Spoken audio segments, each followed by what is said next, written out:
Y bueno, también tenemos información útil para todos ustedes y hoy vamos a hablar sobre los mitos y realidades de la prediabetes. Se encuentra con nosotros el doctor Alfredo Nava de la Vega.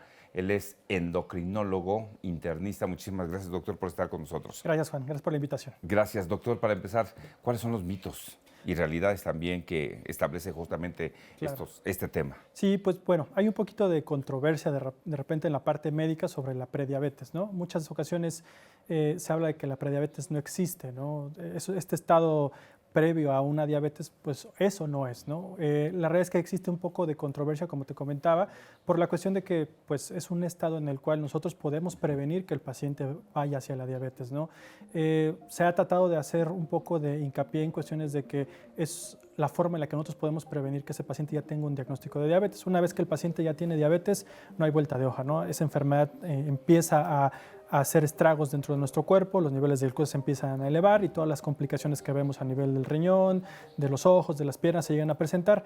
Entonces, el hecho de nosotros considerar un paciente en este estado nos da el tiempo para poder revertir esta condición y en algún momento determinado, pues evitar que tenga todas estas complicaciones. Doctor, pero seguramente si tenemos, por ejemplo, antecedentes, ¿no? Con familiares diabéticos, ya es como una predisposición, ¿no? Claro, siempre ahí existe ese factor de riesgo, ¿no? La realidad es que desgraciadamente nosotros por ser mexicanos tenemos mucho factor de riesgo para poder desarrollar diabetes.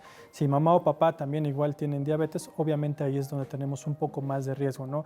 Hay que identificar justamente estos pacientes que a lo mejor de repente tienen sobrepeso, obesidad o que en su momento tienen alguna otra condición que de repente puede llegar a provocar que ese paciente desarrolle diabetes. Entonces nosotros al captarlos en ese momento, obviamente podemos, insisto, prevenir el hecho de que la desarrolle. ¿Podemos sentir algún síntoma, tener algún síntoma justamente como para poder determinar e ir con un médico? Claro, aquí es distinto porque la realidad es que en muchas ocasiones los pacientes con diabetes tienen los síntomas clásicos, ¿no? Generalmente pierden peso, van mucho al baño, les da mucha sed o mucha hambre. En el caso de la prediabetes, la realidad es que no avisa, ¿no? La única forma de poder identificarlos es haciendo estudios de rutina, justamente en estos pacientes que tienen ciertos factores como de riesgo, es justamente en los que en algún momento determinado hacemos estos estudios y podemos determinar si el paciente tiene en riesgo o no y si podemos revertir esta condición. Bueno, ya me respondió la pregunta, ¿cómo podemos tratar esta enfermedad? ¿Puede curarse? Ya me dijo que no, ¿verdad? Una vez que tenga diabetes. Una vez que tenga la diabetes, no, pero ahí sí específicamente con la prediabetes sí hay una reversibilidad, ¿no? Ese paciente que está en prediabetes puede volverse un paciente sano, sí.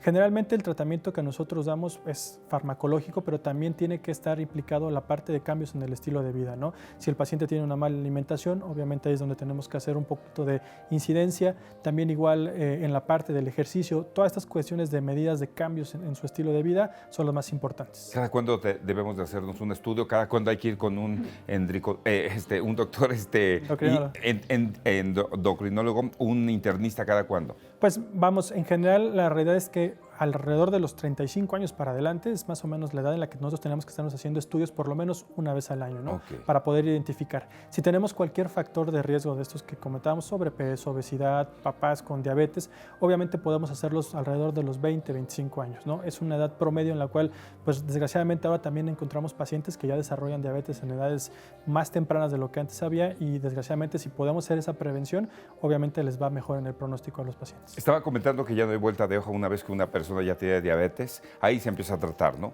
Sí, generalmente ahí ya la realidad es que necesitamos ser un poquito más insistentes en la parte de estos cambios en el estilo de vida. Si no los hicieron antes, hacer o no quitar el dedo del renglón justamente para que el paciente en algún momento siga las indicaciones y el tratamiento farmacológico. Un paciente bien cuidado con diabetes, ¿cuánto tiempo su pronóstico de vida, su estado de salud, cómo va a funcionar? Claro, actualmente la realidad está en que el pronóstico de vida de los pacientes con diabetes es muy largo, ¿no? Actualmente tenemos muchos medicamentos que nos ayudan. Hay medicamentos que en algún momento ayudan no solamente a la parte del control de la glucosa, también a bajar de peso en los pacientes. Y ahí tenemos muchas herramientas, ¿no? Desgraciadamente, muchos también estigmas que se tienen sobre los tratamientos, específicamente sobre la insulina, pero pacientes que reciben tratamientos de manera oportuna, en muchas ocasiones no tienen que llegar hasta este este fin. ¿Cuáles son los órganos que más se afectan inmediatamente cuando ya un paciente no se cuida o ya está en proceso o ya tiene diabetes? El principal y el más importante en general es la retina, ¿no? De repente esos pacientes en el ojo justamente empiezan a notar cambios, ¿no? Disminución de la visión, como que de repente ven borroso bajo ciertas condiciones, y es el primero que en algún momento se puede identificar, ¿no? Después de ello, pues sigue el riñón, que es, en este caso, pues si el paciente no se cuida, pues progresa hasta un problema de insuficiencia renal, ¿no? También igual encontramos actualmente problemas en cuestiones circulatorias a nivel de las piernas y que desgraciadamente a veces lleva a las amputaciones. Entonces siempre hay que tener mucho cuidado de prevenir que todas esas complicaciones se presenten, siempre con el buen control de su diabetes. Doctor, sabemos que la alimentación es importantísima para todas y todos entre la población general. ¿Alguna recomendación para prevenir justamente, no? Claro, pues aquí en general la parte de la reducción de carbohidratos, toda esta parte del pan, la harina, tortillas, digo, en general es nuestra dieta básica, sí, ¿no? Pero obviamente no es ser prohibitivo, sino simplemente disminuir la cantidad, ¿no? Hay gente que en una comida se come medio kilo de tortillas, entonces la realidad está en Híjole, yo soy uno de esos.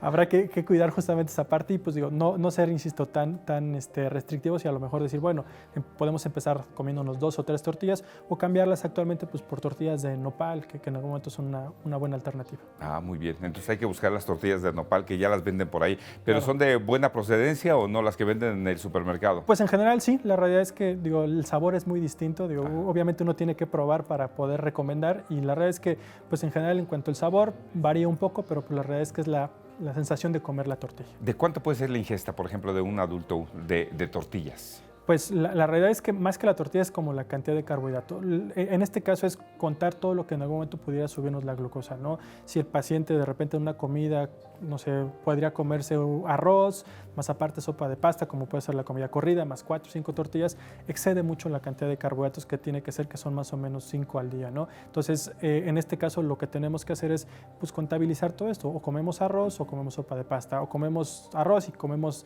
2 o 3 tortillas. Eso es lo que tenemos que ir regulando poco a poco. El ejercicio fundamental. Claro, por lo menos se recomienda que entre 20 a 35 minutos al día, el ejercicio que más les agrade, generalmente la caminata es una buena alternativa, pero siempre tiene que ser que tenga un ritmo pues alto, ¿no? No podemos ser que hay gente que de repente dice, bueno, pues yo voy al mercado y me paro en cada puesto y la realidad es que eso no nos sirve, ¿no? Tiene que ser estrictamente esos 20, 25 minutos en promedio como mínimo, por lo menos 3, 4 veces por semana para que el paciente pueda lograr un beneficio. Doctor, ¿dónde lo podemos encontrar? Pues bueno, me pueden encontrar en mi consultorio que está en la Colonia del Valle y en mis redes sociales de Alfredo Nava, donde vienen aquí me aparecen en pantalla. Alfredo Nava. Endocrinólogo. Endo. Ahí lo tenemos, ¿verdad? En Así Twitter es. y ahí lo tenemos en Instagram en también. Instagram también. El teléfono está correcto, ¿verdad, doctor? Así es. Bueno, pues ahí hágale una captura de pantalla justamente porque si ocupamos de un médico, pues ahí tiene al doctor Alfredo Nava justamente para que lo pueda atender directamente. Y es importantísimo siempre tener una agenda de médicos porque no sabemos hay veces qué tipo de enfermedad nos va a atacar, ¿no? Así es. Entonces hay que estar teniendo por lo menos, como dices, una red de repente para cualquier emergencia o cualquier cuestión.